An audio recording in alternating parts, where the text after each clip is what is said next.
नगरपालिकेच्या संदर्भात 2 दिवसापासून शेगावात नगरपालिकेचे दोन कर्मचारी आणि इतर राजकीय पक्ष हे सातत्यानं गावात फिरत आहे.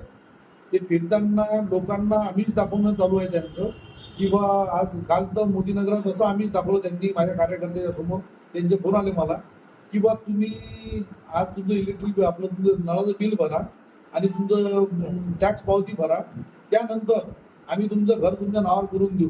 याच्या पहिलेही खासदारकीच्या इलेक्शनच्या वेळेसही हेच आम्हीच दाखवलो त्या लोकांना की आम्ही तुमचं काही प्रकरण पुढे घेऊन जाऊ.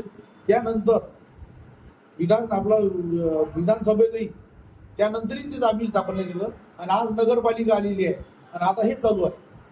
म्हणजे ह्याचे स्टंड आहेत नगरपालिकेचे प्रशासनाचे लोक घेऊन सोबत घेऊन जो तुम्हाला हे लोकांना फसवणूक आम्हीच दाखवायचं आहे लोकांना. तर आमचं म्हणणं आहे बाकीचे इतर पक्ष गेल्या म्हणजे आमचाही पक्ष तयार आहे त्या गोष्टीसाठी. आम्हाला 2 कर्मचारी द्या, तुमची जे काही मजुरी असेल आम्ही द्यायला तयार आहे. लोकांना सांगायला लावा त्यांना की बा याच्यामुळे घरकुलं झाले आहे, यांच्यामुळे तुमचे रस्ते झालेले आहे आणि तुमच्यामुळे नळाची पाईपलाईन गिपलाईन आलेली आहे इकडे. आम्ही पण ते जे काही मजुरी असेल ते द्यायला तयार आहे प्रशासनाला.